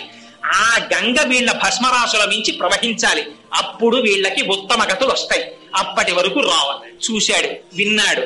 ఒక్క సుపర్ణ వచనం శ్రుత్వా సోంశుమాన్ అతివీర్యవాన్ తరితం హయమాధాయ పునరాయాం మహాయశాహ అన్నారు. ఆ గుర్రాన్ని తీసుకుని బాధపడుతూ వచ్చి సగర చక్రవర్తికి ఈ వార్త చెప్పి యజ్ఞాన్ని పూర్తి చేశాడు. సగర చక్రవర్తి విశ్వ ప్రయత్నం చేశారు తన కుమారులకి ఉత్తమ గతులు కల్పిద్దామని. కానీ పెద్దవాడైపోయాడు, శరీరాన్ని విడిచిపెట్టేశాడు. ఆ తరువాత అంశుమంతుడు రాజయ్యాడు. మీరొక్క విషయం జ్ఞాపకం పెట్టుకోవాలి. రామాయణంలో వంశంలో వీళ్ళందరూ రాజులైనప్పుడల్లా ఇదే చెప్తుంటారు మహర్షి. వీళ్ళందరికీ ఏమిటి కోరికంటే గంగ తీసుకురావాలి ఆకాశంలోంచి. అంశుమంతుడు రాజయ్యాడు. ఎలాగైనా గంగని తీసుకొచ్చి మా పితరుల్ని ఉద్ధరించాలనుకున్నాడు. కానీ ఆయన తపస్సు చేయలేకపోయాడు, గంగని తేలేకపోయాడు, శరీరాన్ని విడిచిపెట్టేశాడు. దిలీపుడు రాజయ్యాడు. దిలీపుడు దిలీప మహర్షి సామాన్యుడు కాడు, రఘువంశంలో వర్ణిస్తారు. సరే, ఇప్పుడు మనకు అదెందుకు కానంటే ఆ దిలీప మహారాజు గారు కూడా తేలేకపోయాడు. ఆ తర్వాత భగీరథుడు రాజు అయ్యాడు. ఆ భగీరథుడు రాజు అవుతూనే నా పితృదేవతల్ని ఎలా రక్షించుకోవాలి, వాళ్ళని ఎలా ఉద్ధరించాలి అని ఆలోచించాట. ఆలోచించి మహానుభావుడు బ్రహ్మగారి గురించి తపస్సు మొదలుపెట్టాడు. ఎవరికి ఏ సమస్య వచ్చినా మొట్టమొదట బ్రహ్మగారి గురించి తపస్సు చేస్తారు. నేను అప్పుడప్పుడు అంటూ ఉంటాను, ఆయన కన్సల్టెంట్ ఫిజిషియన్ లాంటి వాడు అని. అందుకని ఆయనతోనే మొట్టమొదటి తపస్సు ప్రారంభం. ఆయన తపస్సు కూడా ఎలా చేశాడో తెలుసా అండి? భగీరథుడు బ్రహ్మగారి గురించి ఇలా తపస్సు చేశాడండి, బ్రహ్మగారు ప్రత్యక్షమైపోయారండి అలా ఏం చెప్పలేదు రామాయణంలో. చతుర్ముఖ బ్రహ్మగారిని సాకారముగా ఈ కన్నులతో దర్శనం చెయ్యడానికి, తన పితృదేవతల్ని ఉద్ధరించడానికి భగీరథుడు ఎంత ప్రయత్నం చేశాడో చూడండి. ఇవాళ సంవత్సరానికి ఒక్క రోజు తండ్రికి తద్దినం పెట్టడానికి మనకి టైం ఉండట్లేదు. మనం రామాయణానికి వారసులం, సిగ్గుపడాలి మనం నిజంగా. ఆ భగీరథుడు ఎంత తపస్సు చేశాడంటే ఊర్ధ్వబాహు పంచతప అని, ఊర్ధ్వబాహు పంచతప మాసాహారో జితేంద్రియ రస్యవర్ష సహస్రాణి ఘోరే తపసి తిష్ఠిత అన్నాడు. ఆయన మామూలుగా తపస్సు చేయలేదట. ఊర్ధ్వబాహు 2 చేతులు పైకెత్తి ఇలా పెట్టేట. 10 నిమిషాలు పెడితే గోడలు నెప్పెడతాయి మనకి. అలా పెట్టి ఉండిపోయేట ఊర్ధ్వబాహు. పోనీ అలా ఉండడం కాదుట, పంచతప శరీరాన్ని ఎంత శోషింపజేశాడంటే 4 పక్కల అగ్నిహోత్రాన్ని పెట్టుకున్నట్ట. కన్నులు ముయ్యకుండా సూర్య భగవాను అలా చూస్తూ ఉండేవట. ఎంత క్లేశం చూడండి నిజంగా. ఊర్ధ్వబాహు పంచతప మాసాహారో. పోనీ ఇలా ఉండడానికి ఏమంటే కాళ్ళు నెప్పెడతాయని బి కాంప్లెక్స్ మాత్రలు వేసుకోవడం, ఆ ఛాంబర్ ఏసీ చేసుకోవడం ఇలాంటివేం లేవు. అలా ఉన్నప్పుడు మాసాహారో నెలకొక్కసారి మాత్రమే ఆహారం తినేవట.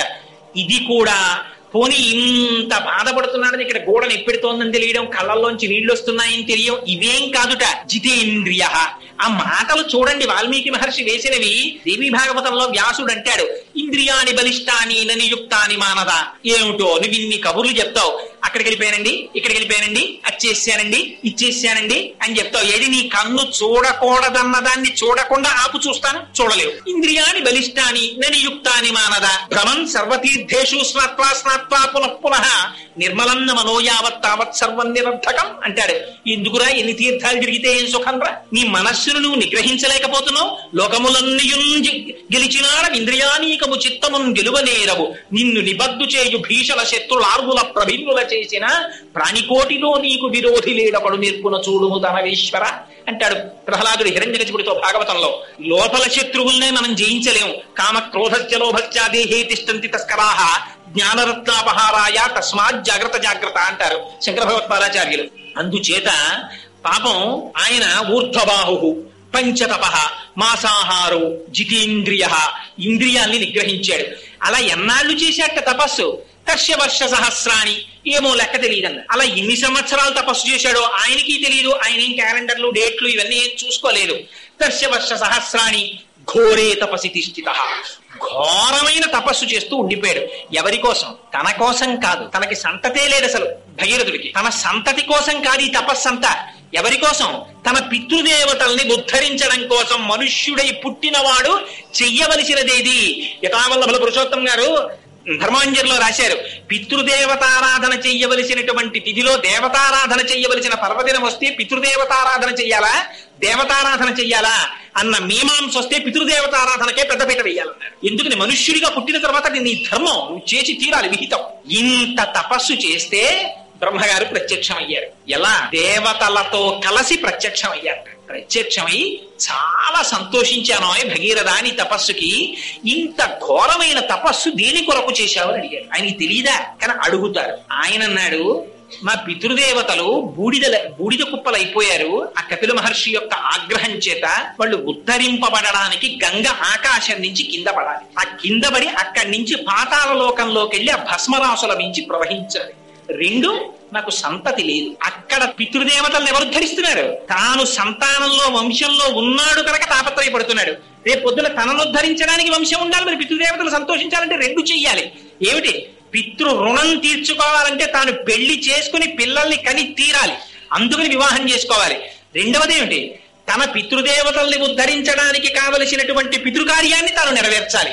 అందుకని మరి తనకి బిడ్డలు కావాలి కదా, అందుకని నాకు బిడ్డలు లేదు. ఆయన అన్నాడు, నీకు బిడ్డలు కలుగుతారు, వరం ఇస్తున్నాను. కానీ మొదటి కోరికున్నదే ఆకాశం నుంచి గంగ కింద పడాలని అడిగావు కదా భగీరథ.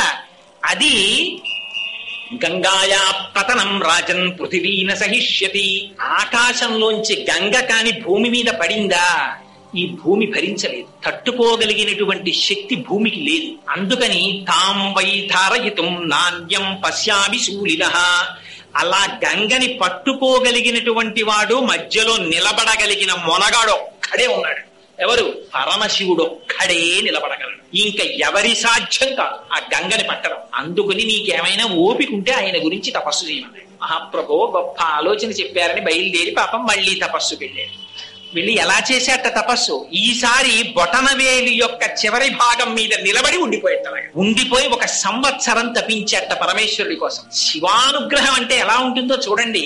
అందుకని ఆయనకి మొట్టమొదటే మీకు ఒక మాట చెప్పారు, పటవే నమః అని ఆయనకి పేరు. ఆయన ఎందుకు ఇంత తపస్సు చేశావు భగీరథ అని అడగల పరమశివుడు. సంవత్సరానికే ప్రత్యక్షమైపోయాడు భోళాశంకరుడు. ప్రత్యక్షమై ఆయన అన్నాడు, ప్రీతస్త్రేహం నరశ్రేష్ఠ కరిష్యామి తవా ప్రియం శిరసా ధారయిష్యామి శైలరాజ సుతాంయహం. భగీరథ, నీ తపస్సుకి పొంగిపోయాను, గంగ నా నెత్తి మీద పట్టుకుంటానన్నాడు. ఏమండి, ఇంతకన్నా దారుణమైన విషయం ఇంకోటి ఉంటుందా? ఏమండి, మేము 7 అంతస్తుల బిల్డింగ్ కట్టుకుంటున్నాం, ఆ పైనుంచి కొంచెం నీళ్లు కిందకు వదిలేయాలి, ఈ మధ్యలో పట్టుకుంటే ఆ ఫౌండేషన్ దెబ్బతింటుంది, కాస్త మీరు పురాణం బాగా చెప్తారు కదా, వచ్చి కొంచెం మీరు నించుంటారా అని అడిగాడు అనుకోండి. ఎవడి నెత్తినైనా నీళ్లు కుమ్మరిస్తే పట్టుకునేవాడు ఉంటాడండి ప్రపంచంలో. దానికి ఒప్పుకున్నాడు. ఇది పరమశివుడి యొక్క సౌజన్యం అంటే. ఎలా అడిగితే కాదు, అడగకుండా నేను వచ్చి పట్టుకుంటాను. ప్రీతస్తేహం నరశ్రేష్ఠ కరిష్యామి తవా ప్రియం శిరసా ధారయిష్యామి శైలరాజ సుతాంయహం. నేను పట్టుకుంటాను అని రమ్మన్నారు. తీసుకెళ్లారు. మహానుభావుడు హిమాలయ పర్వతముల మీద నించున్నాడు. నించుని నడుము మీద 2 చేతులు వేసుకుని నిలబడ్డాడు. పడమన్నాడు గంగని. పడమంటే ఆ గంగ ఆకాశంలోంచి బయలుదేరింది. బయలుదేరి మంచి ప్రవాహంతో బయలుదేరి వచ్చేస్తోంది కింద పడదామని. ఎందుకని బ్రహ్మగారు అనుజ్ఞనిచ్చారు.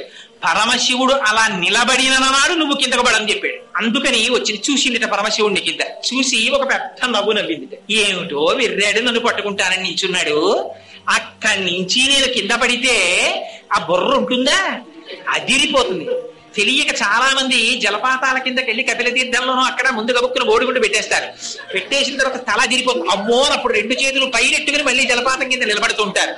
జలపాతం కిందే నిలబడలేం కదా, పైగా జలపాతం కింద స్నానం చేస్తే ముందు సంతోషంగా ఉంటుందండి. ఓ 15 నిమిషాల జలపాతం కింద మీరు స్నానం అదే పనిగా చేసేసి వచ్చేసారనుకోండి, తల దర చప్పుడు ఉండిపోతుంది.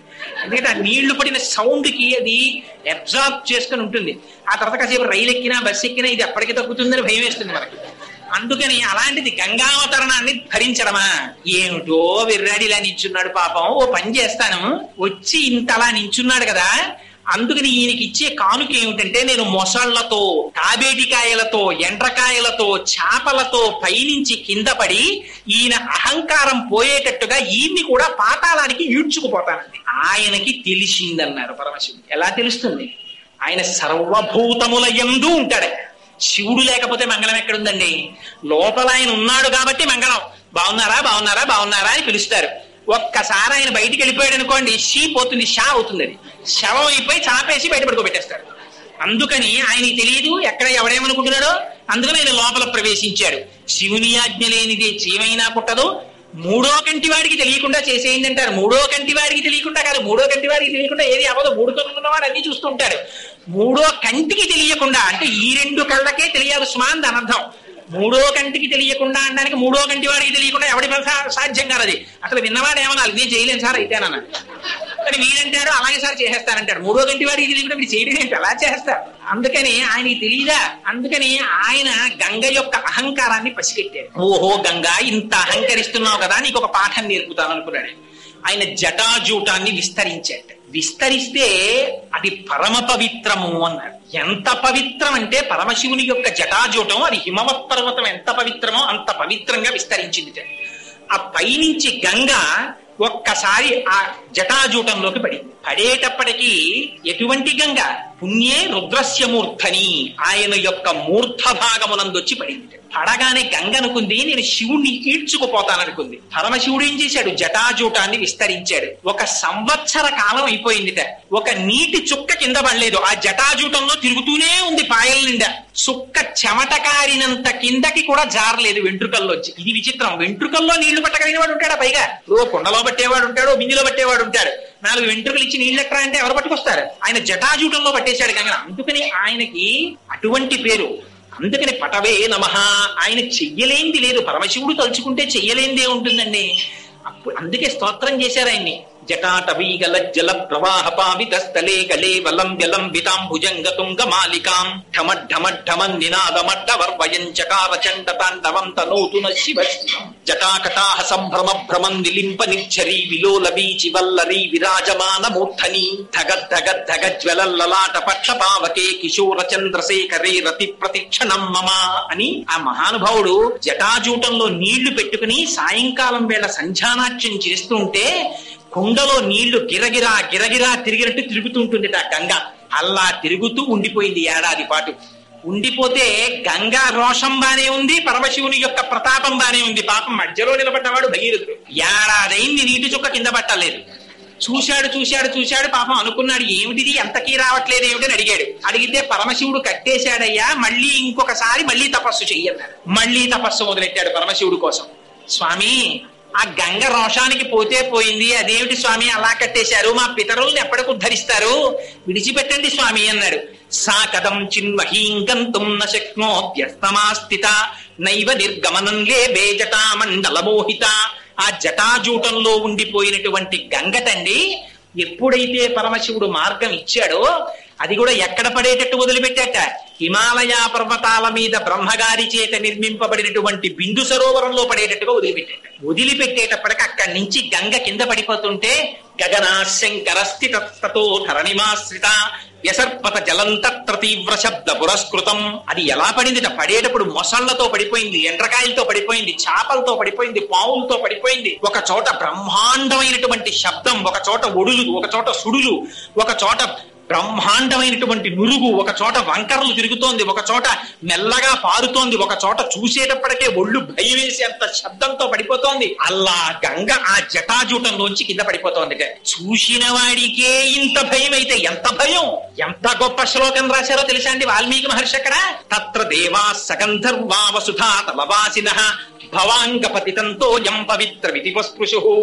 చూశారట, ఇలా పంపులు రాక రాక రాక రాక పంపు వచ్చింది అనుకోండి, ఇంకా పంపు కుస్ కుస్ అంటుంటేనే బిందెట్టేసినట్టు ఆ జటాజూటంలోంచి పడిపోతున్నటువంటి గంగ ప్రవాహం కింద బుర్ర పెట్టలేమని తెలిసిన అమ్మో ఇది భవాంగపతితంతో యం పరమశివుని యొక్క శరీరమును తాకి కిందకొస్తోంది, ఎంత అదృష్టం రా, దీంట్లో స్నానం చేయకపోతే ఎలా అని గబగబా వచ్చి అక్కడ స్నానం చేయడం కుదరదు కనుక గభాల నీటిని బట్టి శిరస్సును కలుగుని తాగేసేస్తారు. ఎందుకని? భవాంగపతితంతో యం, ఇంకో పేరు పెట్ల, శివాంగపతితంతో యమల భవ. లింగపురాణం అంటుంది సంజీవనం సమస్తస్య జగత సలిలాత్మిక భవ ఇత్యుచ్యతే మూర్తిర్భవస్య పరమాత్మనః. ఈ ప్రపంచమంతటా బతికి ఉంచడం కోసం పరమేశ్వరుడు నీళ్లు కింద మారుతాట. అందుకే ఆ నీళ్లంత విచిత్రం. మీరు హైడ్రోజన్ చూడండి కాల్చేస్తుంది, ఆక్సిజన్ చూడండి కాల్చేస్తుంది. ఈ హైడ్రోజన్ 2 పాళ్ళు, ఆక్సిజన్ 1 పాళ్ళు తీసుకురండి నీరైపో, 2 కాల్చేవి కలిపి నీరెలా అయింది? ఇది పరమేశ్వర శాసనం అంటే. అలా ఆ గంగ పడిపోతుంటే వాళ్ళందరూ మహాపాపాలు చేసి ఊర్ధ్వలోకాల నుంచి కింద పడిపోయిన వాళ్ళందరూ గబగబా వెళ్లి గంగలో స్నానం చేశారట. చెయ్యగానే వాళ్ళ పాపాలన్నీ పటాపంచలైపోయి తిరిగి మళ్ళీ ఊర్ధ్వలోకాలకు వెళ్ళిపోయారట. ఆనాడు గంగలో స్నానం చేసి పవిత్రం కానివాడు లేట. ఎందుకని గంగకింత పవిత్రం వచ్చింది? మిగిలినటువంటి నీళ్లు ఏవైనా గంగ నామం చెప్తే పవిత్రం అవుతాయి. గంగ తనంత తానుగా పవిత్రం. ఎందుచేత పవిత్రం? వాల్మీకి మహర్షి చెప్పారు భవాంగపతితంతో యం పవిత్ర విధిపస్పృశు. ఆ స్వామి యొక్క శరీరమును తాకి కింద పడింది కాబట్టి పవిత్రం. అందుకే సోమసూత్రాన్ని కాలుతో దాటడానికి భయపడతారు. ఆ శివాభిషేకం ఏమండి, పుట్టకూడని నక్షత్రంలో పిల్ల పుట్టింది ఏం చేయమంటారు? రుద్రాభిషేకం చేసుకో. ఏమండి, జాతకంలో రాకూడని గ్రహస్థితి వచ్చింది ఏం చేయమంటారు? రుద్రాభిషేకం చేసుకో. దేనికైనా రుద్రాభిషేకం విరుగుడు. ఆ పరమశివుడే విరుగుడు. ఆయన ఒక్కడే త్రిశూలం పట్టుకుని నిలబడితే ఆయన శాసనాన్ని కాదనగలిగినటువంటి వాడు లేడు చరాచర ప్రపంచంలో.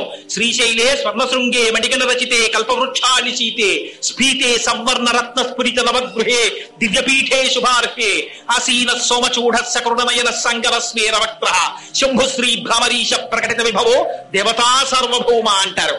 ఆయన దేవతలకందరికీ సార్వభౌముడు. ఆయన శాసనానికి ఎదురు లేదు. అటువంటి వాడు కనుక అలా గంగని విడిచిపెట్టాట. రంగ తుంగ తరంగ సంఘములతో రంజిల్లు ఘోషంబుతో బంగారంబగు పొంగుతో నురకతో పువ్వాట తుంపర్లతో భంగుల్సల్పుచు జంఘలించుచన భోభగము నుండి జారం గంగమ్మను దల్చితే శరమునన్ రంజిల్లు శంకర అంటారు. ఆ నురగలతోటి ఆ తుంపర్లతోటి ఆ గంగ తగిలి కింద పడిపోతుంటే ఒళ్ళు తుడుచుకున్న బట్ట ఎలా తడిగా ఉంటుందో అలాంటి తడితో ఆయన జటాజూట ఉంటుందిట. అందుకని ఆయనకి కపర్ది అని పేరు. ఆ జటాజూటానికి నమస్కారం చేస్తే చాలట తీర్థయాత్రల్లో వచ్చే ప్రతిబంధకాలు రాకుండా యాత్ర పూర్తి. అటువంటి జటాజూటం ఉన్నవాడు పరమశివుడు. అక్కడ నుంచి బయలుదేరి కింద పడింది గంగ. ముందు ఆయన వెళ్ళిపోతున్నాడు. యథా భగీరథో రాజాతతో గంగా యశస్విని. ఆ ముందు భగీరథుడు రథం మీద వెళ్ళిపోతున్నాడు. ఆ వెనకాతలే గంగ కూడా వెళ్ళిపోతోంది. ఆయన ఎటు దారి చూపిస్తే అటు వెళ్ళిపోతోంది. ఆ భగీరథుడు జిహ్ను మహర్షి ఆశ్రమం పక్క నుంచి వెళ్ళిపోయేటప్పటికి గంగ మామూలుగా వెళ్ళిపోతుందా? ఆయన అంటే మామూలుగా వెళ్ళిపోతాడు రథంతో. అపారమైనటువంటి వేగంతో వెనకాతల ప్రవహిస్తూ వచ్చేసింది. వచ్చి జిహ్ను మహర్షి యొక్క ఆశ్రమాన్ని ముంచెత్తేటప్పటికి ఆశ్రమం కొట్టుకుపోయింది. చూశారు మహర్షి, ఏమే గంగా, ఎంత అహంకారం, నా ఆశ్రమాన్ని తుడిచిపెడతావా?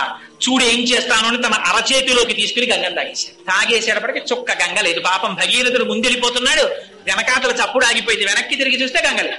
ఏమిటిది అల్లరే మళ్ళీ వెనక్కి వచ్చాడు. దేవతలు వీళ్ళందరూ స్నానం చేస్తున్న వాళ్ళు హడిలిపోయి గబగబా దిగి వచ్చేశారు. ఇది తపోశక్తి అంటే. ఇంత పరమశివుని యొక్క శరీరమునకు తగిలి వచ్చినటువంటి గంగని పుక్కిటి బట్టి తాగేశాడు చెట్టు. తాగేస్తే వచ్చాయన పాదముల మీద పడ్డాడు. స్వామి, ఏదో గంగ రోషానికి పోయింది, అది నీటి ధర్మం ముంచెత్తింది. అంత మాత్రం చేత నన్ను కరుణించండి, నా పితృదేవతలు ఉద్ధరింపబడాలి, మీరు విడిచిపెట్టండి అన్నాడు.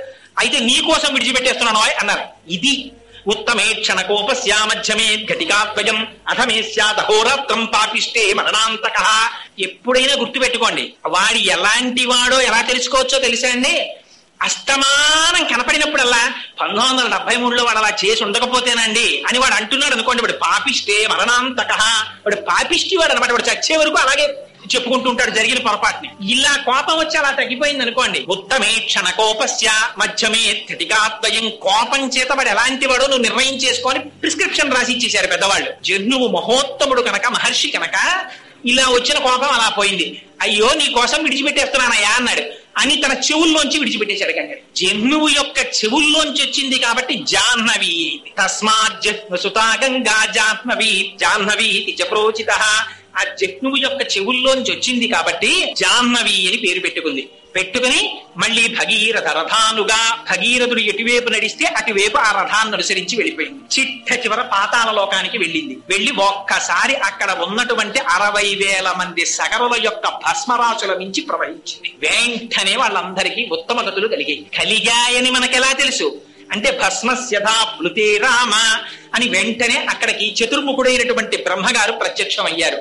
రాజాన విధమబ్రవీత్, ఆ భగీరథుడితో ఈ మాట చెప్పారు. ఏమని? భగీరథ, నువ్వు చేసినటువంటి ప్రయత్నం చేత ఇవాళ గంగ ఆకాశంలోంచి కింద పడి ప్రవహించి నీ పితృదేవతలైనటువంటి ఈ సగరులను 60,000 మందిని ఉద్ధరించింది. వాళ్ళు స్వర్గలోకానికి వెళ్ళారు. ఈ సాగరములలో నీరు ఎంతకాలం ఉంటుందో అంతకాలము నీ పితృదేవతలు స్వర్గలోకంలో ఉంటారు.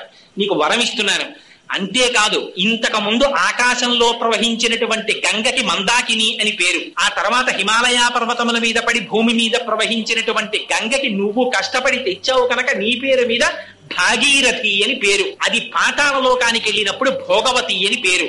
పాతాళ లోకానికి వెళ్ళిన గంగ మళ్ళీ భూమి మీదకి వచ్చింది. తెలుసా అండి మీకు? వచ్చింది. ఎక్కడుందో తెలుసా? ఇప్పటికీ మీరు ఇప్పటికీ పాతాళ లోకానికి వెళ్ళిపోయినటువంటి గంగ పైకొస్తే దాంట్లో స్నానం చెయ్యాలనుకుంటే ఉంది. ఇప్పటికీ వెంకటాచలం కొండ కింద ఉన్న కపిల తీర్థంలో ఉన్నటువంటి సరోవరం, ఆ కపిల మహర్షి పూజ చేసినటువంటి శివలింగం భూమిని బ్రద్దలు చేసుకుని పైకొస్తే కామధేనువు శివలింగం మీద గిట్టపట్టి మా వర్ధస్య ఇంక పెరగకు అని అడిగింది. అందుకే కపిలలింగం మొదటి దగ్గర తెల్లగా ఉంటుంది, మధ్యలో బంగారంలా ఉంటుంది, చివర ఎర్రగా ఉంటుంది, పైన కాలి గెట్టు ఉంటుంది, పశ్చిమాభిముఖంగా ఉంటుంది, 5 ముఖాలుంటాయి, 3వ కన్ను ఉంటుంది. ఇప్పటి కపిలలింగానికి దాని ఎదురుగుండా ఏర్పడినటువంటి సరోవరమే భోగవతి నది పైకొచ్చినటువంటి తీర్థం.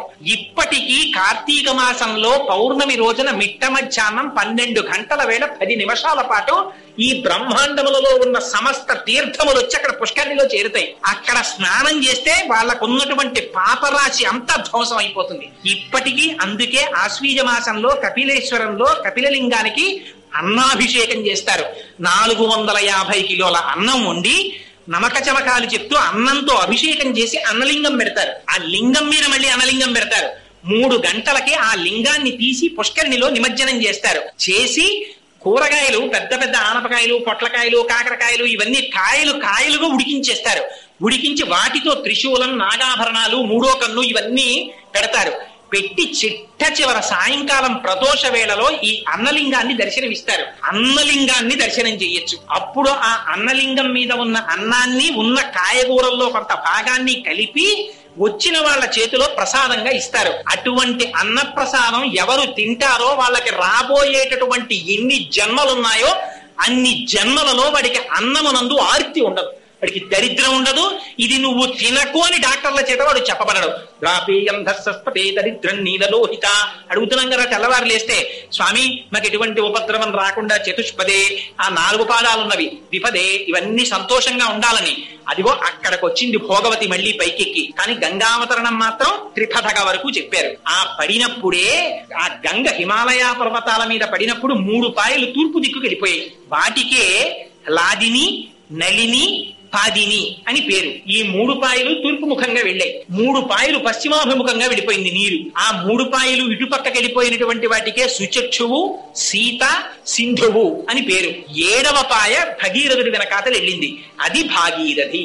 ఇగో ఈ గంగావతరణ ఘట్టాన్ని ఎక్కడ చెప్తున్నారో, ఎవరు వింటున్నారో, ఎవరు ఆ గంగమ్మ తల్లి తల మీద పడుతున్నటువంటి పరమశివుని యొక్క మూర్తికి ఒక్క నమస్కారం చేస్తున్నారో కదా నిలింపలిజ్జరీ నికుంజకోటరేవసన్ విముక్త దుర్మతి సదాశరస్తమంజలింబహం విముక్తలోలలోచనల్లలాటపాల లగ్నక శివేతి మంత్రముచ్చర సదాసుఖీ భవాంబ్యహం అంటాడు రావణాసుడు. నేను ఆ మూడో కన్ను కలిగినటువంటి మహాదేవుడైన పరమశివుడికి నమస్కరించునుగాక అంటాడు. ఆ గంగావతరణం జరుగుతున్నటువంటి సన్నివేశాన్ని మనస్సులో ఒక్కసారి ధ్యానం చేసి ఆ పరమశివుని పాదములకు నమస్కరించినటువంటి వారికి ఇతపూర్వమున్నటువంటి పాపరాశి ధ్వంసం అవడమే కాకుండా సమస్త దేవతల యొక్క అనుగ్రహం వాళ్ళకి కలుగుతుందని, విశేషించి శివుని యొక్క అనుగ్రహం కలుగుతుందని, ఆ కారణం చేత వారు కోరుకున్న కోరికలు తీరడమే కాకుండా వాళ్ళకి సర్వ విధముల శ్రేయస్సు కలుగుతుందని వాల్మీకి మహర్షి రామాయణంలో చాలా తక్కువ విషయాలకి మాత్రమే ఫలస్తుతి చెప్తారు.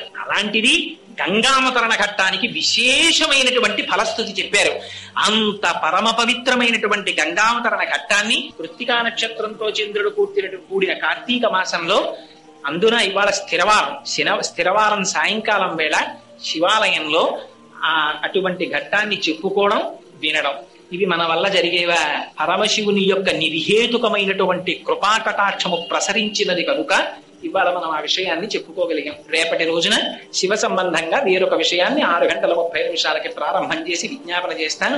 మంగళాశాసన పరై మదాచార్య పురోగమై సర్వైశ్చ పూర్వైరాచార్యై సత్కృతాయాస్తు మంగళం. మంగళం కోసలేంద్రాయ మహనీయ గుణాత్మనే చక్రవర్తి తనూజాయ సర్వభౌమాయ మంగళం. ఉమాకాంతాయ కాంతాయ కామితార్థప్రదాయినే శ్రీగిరీశాయ దేవాయ మలినాథాయ మంగళం. కరచరణ కృతం వా కర్మ వాక్కాయజం వా శ్రవణనైనజం వా మానసం వా పరాథం విహితమభిహితం వా సర్వమేతక్షమస్వ. శివ శివ కరుణార్థే శ్రీ మహాదేవ శంభో. సర్వం శ్రీ ఉమామహేశ్వర బ్రహ్మార్పణమస్తు. స్వస్తి.